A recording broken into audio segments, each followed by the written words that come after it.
Hello guys, आज के हम इस टॉपिक में सीखेंगे कि कुकीज़ क्या होती हैं और इनका पर्पस क्या है। तो जो कुकीज़ होती है it's a small text files, means के स्मॉल टेक्स्ट फाइल्स होती हैं जो कि यूज़र के कंप्यूटर में स्टोर होती हैं जबकि वो ना ब्राउजिंग कर रहा होता है किसी भी वेबसाइट को। अब क्या होता है, इन फाइल्स के अंदर क्या होता है, स्पेसिफिक अमाउंट ऑफ डेटा होता है, क्लाइंट का भी और वेबसाइट का भी, जो कि आप लेटर ऑन जो है ना एक्सेस कर सकते हो वेब सर्वर के और क्लाइंट के कंप्यूटर पे, क्योंकि एक फाइल होती है जो कि क्लाइंट के कंप्यूटर में स्टोर होती है या वेब सर्वर में स्टोर होती है, तो आपने इसको एक्सेस कर सकते हो। ये होती है कुकीज़।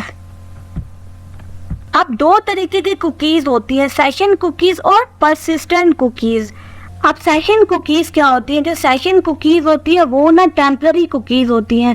अब once you close the browser तो वो वहीं पे डिलीट हो जाएंगी। अब इसकी एग्जांपल है, मिसाल लेते हैं, आप जो है शॉपिंग कर रहे हो, जैसा कि अमेज़न पे आप चले गए या फ्लिपकार्ट पे चले गए, तो क्या होगा वहाँ पे ना आपके स्पेसिफिक डेटा को जो है ना मेंटेन किया जाएगा जब आप ब्राउज कर रहे होगे उस वेबसाइट को।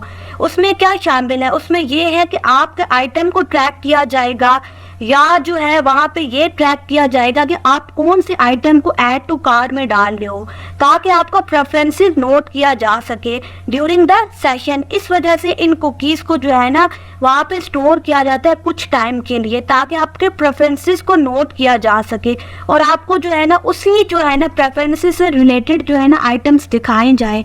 लेकिन क्या होता है, ये परमानेंट नहीं होती। जैसे आप ब्राउज़र को क्लोज करोगे ये कुकीज़ जो है ना डिलीट हो जाएंगी, मीन्स के परमानेंट स्टोर नहीं होंगी।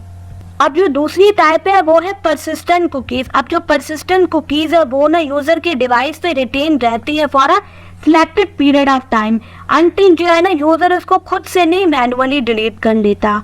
अब जो इसकी बेस्ट एग्जांपल है वो ये है कि जैसा कि आपने सोशल मीडिया साइट यूज़ की होगी फेसबुक, वहाँ पे ना आपसे पूछा जाता है रिमेंबर मी। जैसे आप रिमेंबर मी पे क्लिक करते हो तो वो क्या होता है, आपकी इन्फॉर्मेशन को स्टोर कर लेता है सिलेक्टेड पीरियड ऑफ टाइम। अगर आपने फॉर एग्जांपल दोबारा लॉगिन करना हो तो आपको दोबारा से यूज़र नेम और पासवर्ड डालने की कोई ज़रूरत नहीं है, वो जो है ना कुकीज़ आपकी स्टोर हो चुकी हैं। अब जो परसिस्टेंट कुकीज़ होती है ना वो ना यूज़र के डिवाइस पे स्टोर होती हैं और जो होती है स्पेसिफिक अमाउंट ऑफ टाइम के लिए स्टोर होती है, यानी कि 30 डेज तक।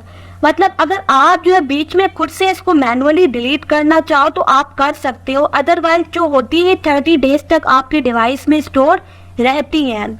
अब क्या होता है इसमें ना, क्या शामिल है इसमें, यूज़र का आइडेंटिफायर शामिल है, मीन्स कि यूज़र का लॉगिन, पासवर्ड होगा, यूज़र नेम होगा, जो कि ऑथेंटिकेशन के लिए इम्पॉर्टेंट होता है। तो ये था कुछ कुकीज़ के बारे में। उम्मीद है कि आपको पसंद आया होगा। Thank you.